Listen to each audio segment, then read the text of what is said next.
आपका Jyotiba play group of education में आपका स्वागत है। आज हम मैथ की पहली वीडियो देखने जा रहे हैं, संख्या पद्धति। संख्या पद्धति जो कि आपका पहला चैप्टर है, प्रश्नावली पहली। संख्या पद्धति को पढ़ने के लिए सबसे पहले हमको इसकी कुछ परिभाषाएं पता होना जरूरी है। परिभाषाओं के बारे में देखते हैं।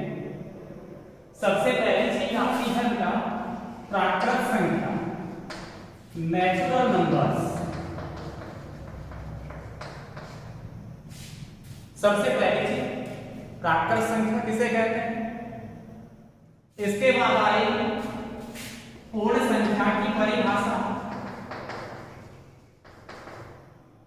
फिर आती है पूर्णांक संख्या की परिभाषा, इसके बाद आती है परिमेय संख्या की परिभाषा। इन परिभाषाओं के बारे में समझेंगे। तो देखना फ्रेंड्स, परिभाषाओं को ये एक संख्या रेखा होती है, ये एक संख्या रेखा होती है। इसके मिड में जीरो होता है, जीरो। जो ये संख्या रेखा है, इसके सीधे हाथ की तरफ धनात्मक मान चलते हैं, 1 2 3 4 ऐसे अनंत तक। इसी तरीके से इधर की तरफ ऋणात्मक मान चलते हैं, माइनस में चलते हैं, -1 -2 -3 -4। इस तरीके से आपकी एक संख्या रेखा होती है। इस संख्या रेखा पर सीधे हाथ की तरफ प्लस में, उल्टे हाथ की तरफ माइनस में मान चलते हैं। इनको आप कहीं तक भी बढ़ा सकते हैं।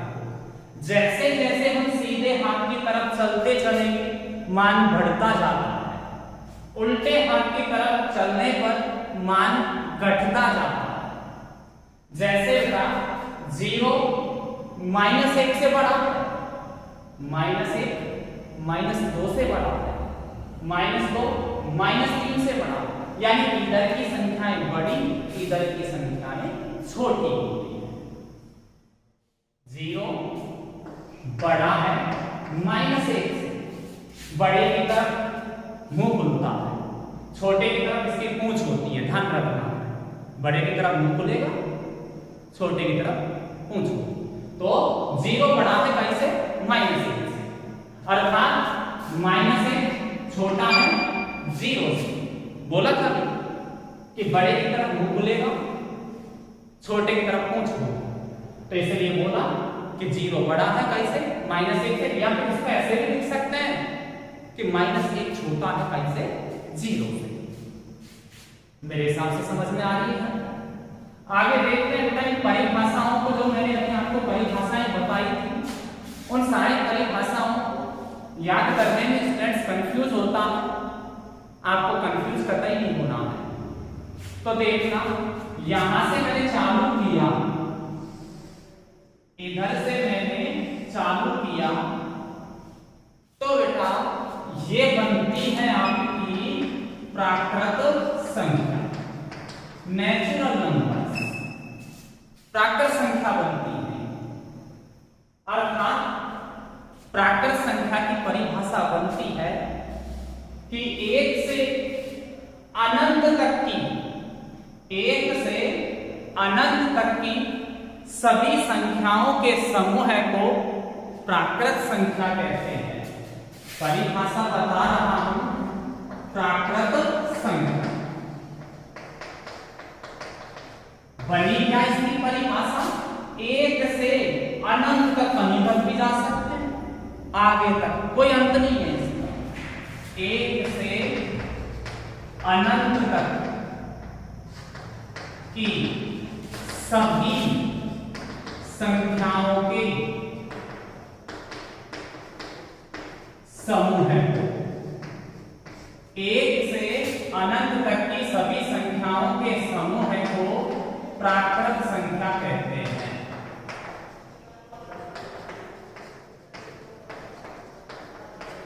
क्या परिभाषा बनी भाई? एक से अनंत तक की सभी संख्याओं के समूह को क्या बोलते हैं? प्राकृत संख्या। आगे चलते हैं। अगर इन प्राकृत संख्याओं के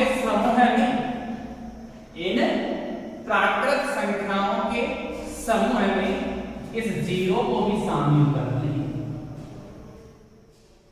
प्राकृत संख्याओं के समूह में जीरो को भी शामिल कर लिया जाए तो ये बनती है पूर्ण संख्या। कैसी संख्या बनेगी? पूर्ण संख्या। तो मैंने क्या बोला कि यदि प्राकृत संख्याओं के समूह में जीरो को भी शामिल कर लें तो ये क्या बन जाती है? पूर्ण संख्या बन जाती है। तो इसकी परिभाषा क्या हो जाती है कि जीरो से अनंत तक की सभी संख्याओं के समूह को पूर्ण संख्या कहते हैं। जीरो से अनंत तक की सभी संख्याओं के समूह को हम क्या कहेंगे? पूर्ण संख्या। क्वेश्चन कैसे पुटअप होता कि प्राकृत संख्याओं के समूह में किसको शामिल किया जाए? प्राकृत संख्याओं के समूह में किसको शामिल किया जाए कि वह एक पूर्ण संख्याओं का समूह बन जाता?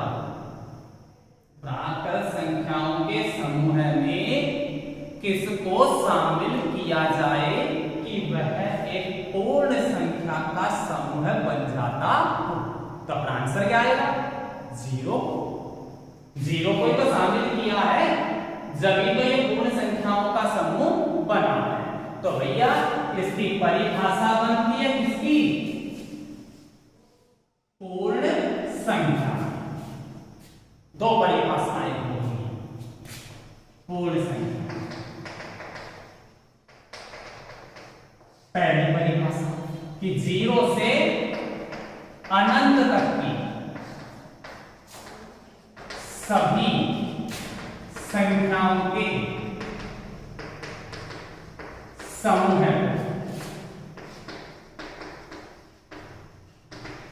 पूर्ण संख्या कहते हैं। पूर्ण संख्या कहते हैं।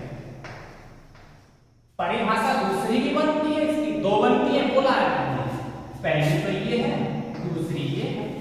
क्या कि प्राकृत संख्याओं के समूह में जीरो को शामिल कर लिया जाए तो बनने वाला समूह पूर्ण संख्या का समूह होगा।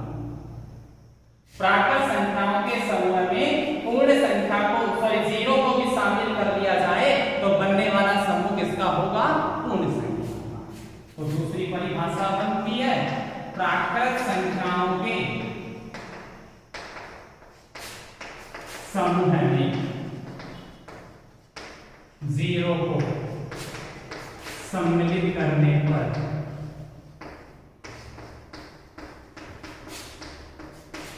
बनने वाला समूह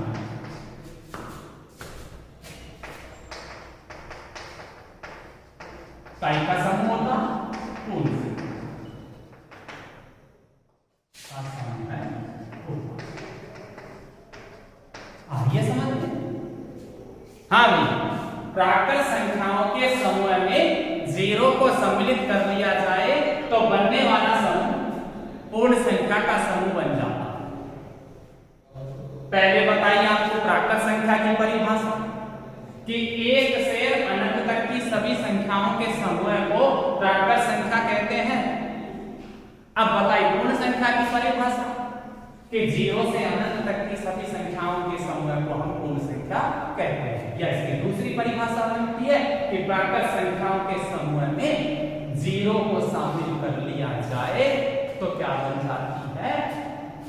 पूर्ण संख्या। तीसरी परिभाषा आती है भैया, थोड़ा देखते हैं। तीसरी परिभाषा आती है अपनी पूर्णांक संख्या की, पूर्णांक संख्या। तो देखना,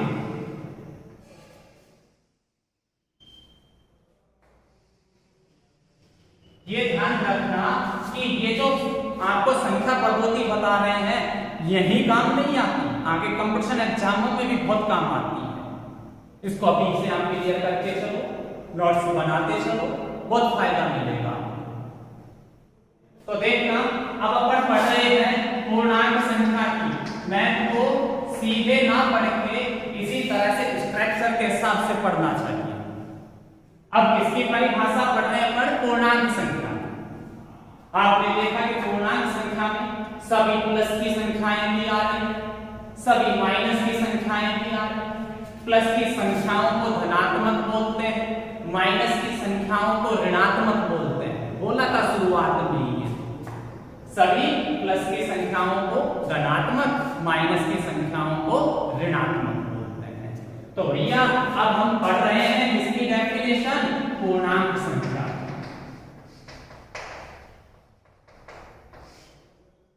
इसकी परिभाषा बनती है क्या? कि सभी धनात्मक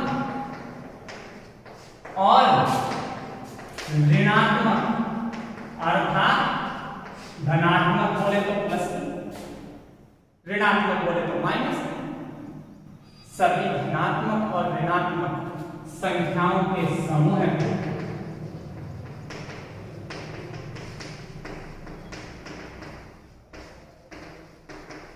सभी धनात्मक और ऋणात्मक संख्याओं के समूह को पूर्णांक संख्या कहते हैं।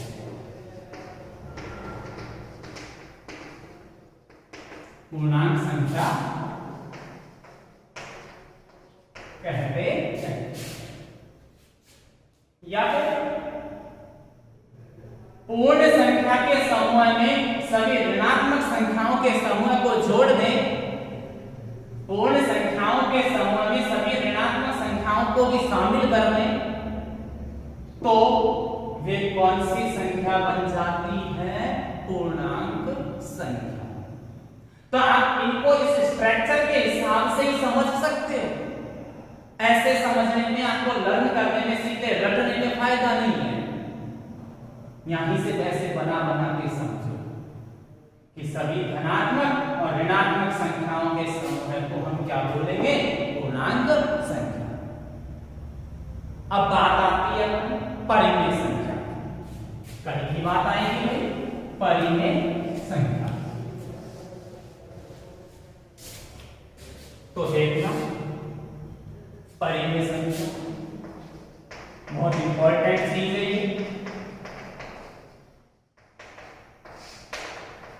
परिमेय संख्या, तो देखो ये सारी प्राकृत संख्या है, ये परिमेय संख्या होती है।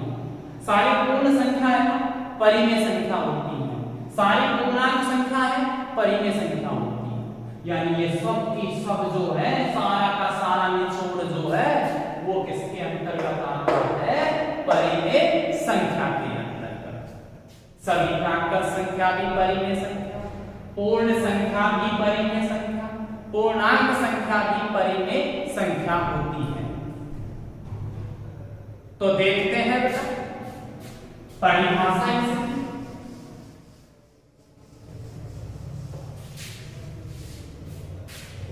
ऐसी संख्याएं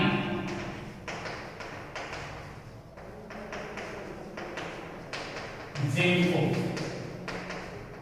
P/Q के रूप में लिखा जा सकता है। ऐसे आपने 8वीं में पढ़ा होगा इसकी परिभाषा को, लिखा जा सकता है।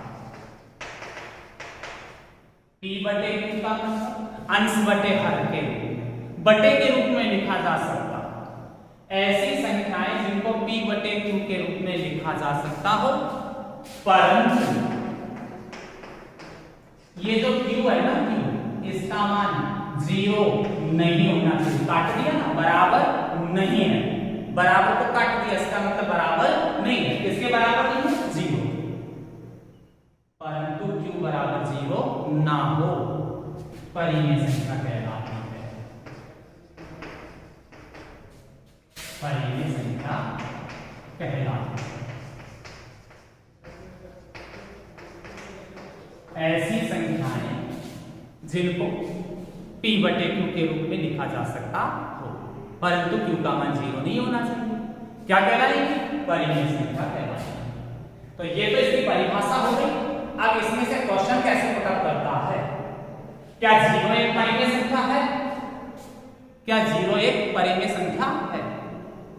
तो बेटा आपने देखा कि मैंने पहले परिभाषा बताई थी प्राकृत संख्या की कि 1 से अनंत तक की संख्याओं के समूह को प्राकृत संख्या, प्राकृत संख्याओं के समूह में 0 को शामिल कर ले तो पूर्ण संख्या, और सभी धनात्मक और ऋणात्मक संख्याओं के समूह को क्या कहते हैं? पूर्णांक संख्या। अब वहां ये भी बताया हमने कि सारी की सारी प्राकृत संख्या परिमेय संख्या, सारी पूर्ण संख्या परिमेय संख्या, सारी पूर्णांक संख्या परिमेय संख्या। तो 0 एक ऐसी संख्या की पूर्ण संख्या, तो इसका मतलब पूर्ण संख्याएं क्या होती हैं? परिमेय संख्या। तो 0 की एक ऐसी संख्या परिमेय संख्या। क्यों? क्योंकि ये सूत्र क्या कही है कि जिसको p बटे q के रूप में लिखा जा सकता हो। तो बेटा आप जानते हो कि जिसके भी बटे में कुछ नहीं होता है लघुत्तम लेकर करते हो नहीं करते हो? तो जिसके भी बटे में कुछ नहीं होता है आप उसके बटे में 1 लगाकर लघुत्तम देते हो। पक्की बात है, देना पड़ता, मजबूरी है कि जिसके बटे में कुछ नहीं होता उसके बटे में कितना माना जाता है? 1। तो इसका मतलब 0 के बटे में कुछ नहीं था, इसलिए मैंने इसके बटे में क्या ले दिया? 1। अब बताओ अंश बटे हर p बटे q के रूप में बढ़ रही है, जिसके कारण ये एक ऐसी संख्या है परिमेय संख्या। -2 परिमेय संख्या है, क्योंकि बटे में कुछ नहीं है, 1 लगाए, क्योंकि सारी पूर्णांक संख्या भी किसमें आती थी? परिमेय संख्या। 2 बटे 3 ये सारी कैसी संख्याएं हैं? परिमेय संख्या। हाँ, अगर ये लगा दिया मैंने 1/0, अगर बेटा 1/0 है ना ये, तो नीचे जब भी 0 होता है तो इसका मतलब होता है अपरिभाषित। ये अपरिभाषित का निशान है, अपरिभाषित। अगर नीचे 0 आ गया तो इसका मतलब हो गया अपरिभाषित। तो यहां तो बोला है कि नीचे 0 नहीं आना चाहिए, गलती से आ गया कि नहीं आ गया, तो इसका मतलब ये परिमेय संख्या नहीं है, गलत। नीचे 0 आते ही परिमेय संख्या नहीं। तो मेरे हिसाब से आपकी ये डेफिनेशंस, परिभाषाएं एकदम फर्स्ट क्लास क्लियर है। तो आगे देखते हैं। अभी अपन नॉर्मल चीजों पे चलते हैं, प्रश्नावली खोल के देखेंगे।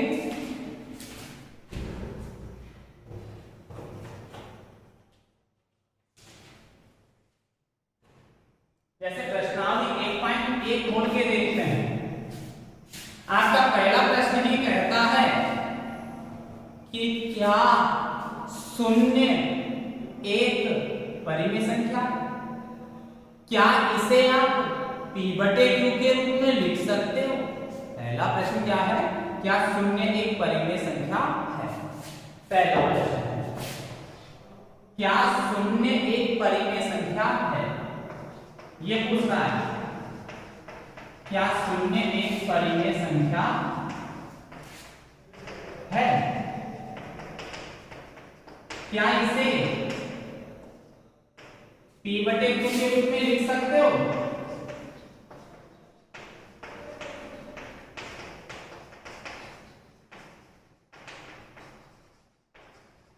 तो भैया अभी अपन ने बताया कि 0 एक परिमेय संख्या है, तो इसका आंसर देखते हैं अपन। हाँ, 0 एक परिमेय संख्या बताया था थोड़ी देर पहले। हाँ, 0 एक ऐसी संख्या है, परिमेय संख्या है। इसके बाद कह रहा है क्या इसे p बटे q के रूप में लिख सकते हो? हाँ लिख सकते हैं, क्यों नहीं लिख सकते? 0/1 हुआ ना, तो हाँ इसे p बटे q के रूप में लिखा जा सकता है।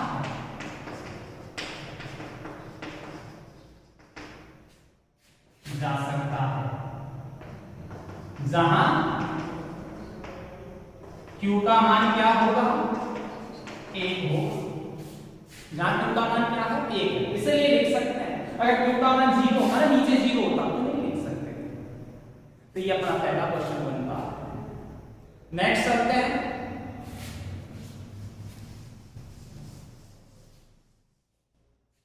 मध्य की संख्या निकालना। क्या निकालना, मध्य की संख्या। समझना, मध्य की संख्या निकालना।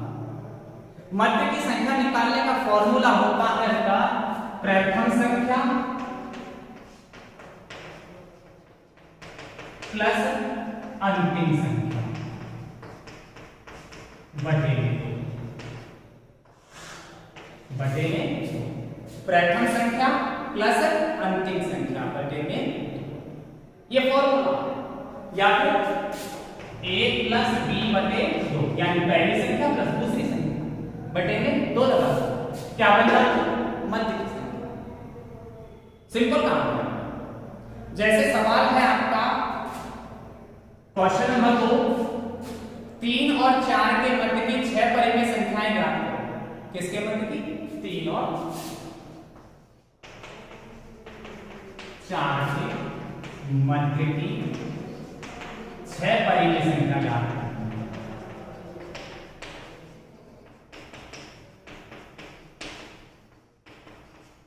देखो बेटा, कोई जरूरी नहीं है इसमें किताब का आंसर आए आपका, कोई जरूरी नहीं है किताब का आंसर आए, क्योंकि इनके मध्य की अपन को 6 परिमेय संख्या लिखनी है, कोई सी भी हो सकती है। कई के मध्य की कह रहा है 3 और 4। यहां देखिए संख्या रेखा है, इधर 3 है इधर 4 है, इनके मध्य की 6 परिमेय संख्या निकालनी है। सबसे पहले आप इन दोनों के मध्य की निकालोगे तो यहां मिड पॉइंट आएगा, यहां हमारी संख्या निकल के आएगी। समझ में आ गया? तो सबसे पहले अपन 3 और 4 के मध्य की संख्या निकालेंगे। अभी बताया मैंने प्रथम संख्या प्लस अंतिम संख्या, a प्लस b बटे में 2। a का मान कितना है बेटा, 3, प्लस b का मान कितना है, 4, यानी कितना बनता है, 7 बटे 2। यहाँ की संख्या क्या हो गई, 7 बटे 2। एक संख्या निकली है, ऐसी निकालनी कितनी है अपन को, 6। अब देखो बेटा, एक तो निकल गई। अब मैं एक बार क्या करूंगा, इससे और इससे दोनों से बीच की यहाँ की निकल के आएगी, यहां से और यहां से, दोनों से इनके बीच की ये निकल के आएगी। अब कैसे निकाल रहा हूं, 3 और 7 बटे 2 के मध्य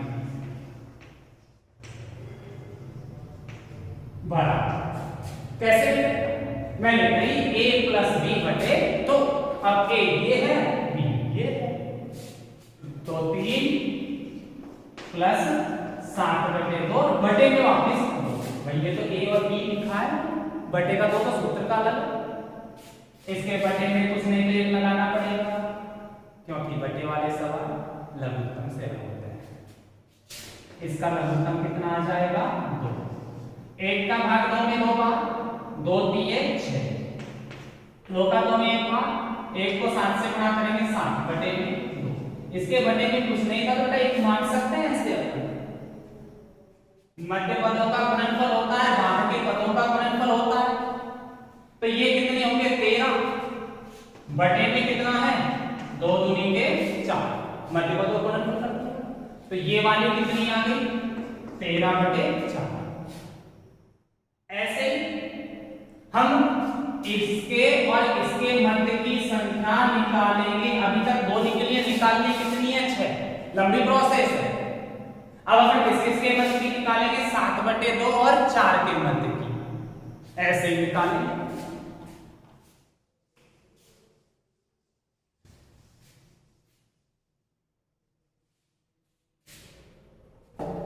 7 बटे 2 और 4 के मध्य की परिमेय संख्या।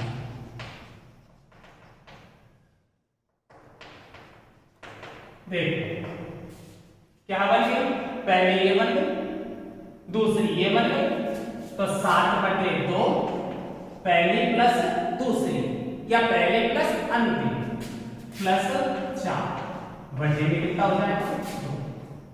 अब इसके बटे में कुछ नहीं है, एक मानना पड़ता है क्योंकि लघुत्तम लेना, इसका ले लेंगे लघुत्तम, कितना आएगा 2, ऊपर 7, लघुत्तम से हल करते 1 का 2 में 2 बार, 2 चौके 8 बटे का 2, 8 और 7 15 बटे अभी नहीं की तरह से ये भी कितना बन जाएगा 4।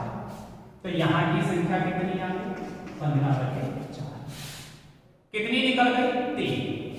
मैंने पहले ही बोला जरूरी नहीं है किताब का आंसर इसमें आए, क्योंकि इनके मध्य की अपन को 6 परिमेय संख्याएं निकालनी है।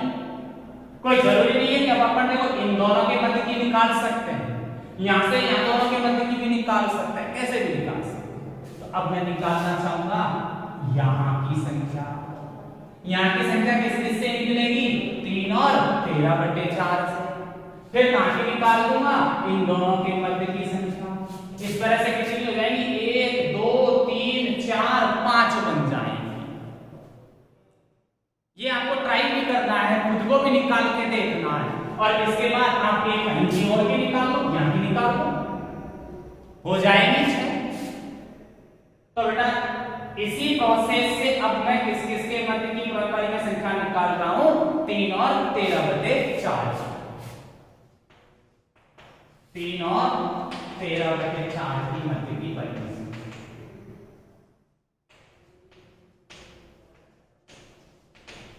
ये आपको खुद को ट्राई करना है, मैं अभी लिख देता हूं, बस ट्राई खुद को करना है।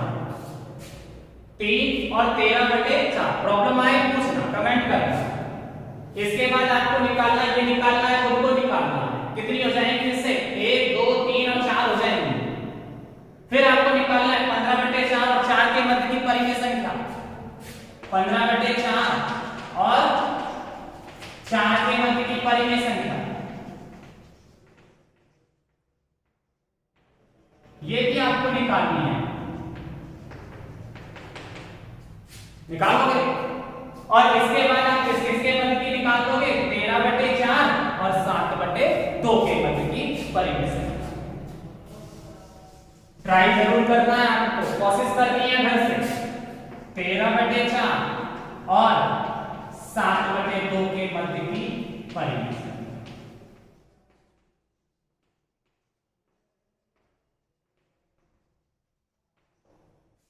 कर लोगे मेरे हिसाब से आप। तो इस सवाल में आपने देखा कि बहुत लंबी प्रोसेस चालू हो जाती है। आपके सिलेबस के अकॉर्डिंग तो ये तरीका यही लगेगा, सिलेबस के अकॉर्डिंग तो आपका तरीका यही होगा, परंतु इसका दूसरा तरीका भी है शॉर्ट एंड स्वीट।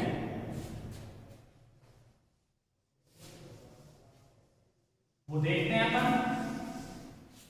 अपन को निकालनी है 3 और 4 के मध्य की 6 परिमेय संख्या। मैं पहले ही बोल चुका हूं बेटा कि इसमें आंसर जरूरी नहीं है किताब का आए। तो देखो बेटा पहले तो आप क्या करोगे, इसके बटे में भी 1 और इसके बटे में भी 1 लिख सकते हैं, वही बात। कितनी परिमेय संख्या याद करनी है, कितनी परिमेय संख्या याद करनी है 6। तो इसमें 1 जोड़ दो, इसमें 1 जोड़ दो, 6 प्लस 1 जोड़ दिया, बराबर कितना होता है 7 से अंश में हर को गुणा कर दो दोनों के। 6 प्लस 1 बराबर कितना हुआ 7, 7 से दोनों के अंश और हर को गुणा कर दो। तो 3/1 तो पहले से ही था 7/7 और 4/1 पहले से ही था 7/7, 7 या 21 बटे में 7, 7 चौक 28 बटे में 7। यहां कितना है 21, इधर कितना है 28, 21 के बाद कितना 22, 23, 24, 25, 26, 27 बनता है, बटे में कितना चल रहा है? 7, 7, 7 लगा दिया, सबके बटे में कितना? 7। अब अपन देख सकते हैं, देखो बीच की ये कितनी संख्याएं आई हैं आपकी? 1 2 3 4 5 6 और पूछी कितनी है इसमें? 6। तो 6 की 6 आ चुकी है। यही तो बोला था मैंने कि किताब का आंसर जरूरी नहीं है, तो इसीलिए इसकी 6 परिमेय संख्याएं बीच की ये भी हो सकती है। तो 21/7 और 28/7 के मध्य की 6 परिमेय संख्याएं कौन कौन सी हो गई? 22/7, 23/7, 24/7, 25/7, 26/7 और 27/7। अतः पूछी किसके मध्य की है? 3 और 4। अतः 3 और 4 के मध्य की 6 परिमेय संख्याएं भी 22/7, 23/7, 24/7, 25/7, 26/7 और 27/7। आज पहला दिन था, थोड़ा कम पढ़ाया, तो आप पहले इसका रिवाइज करना। धन्यवाद।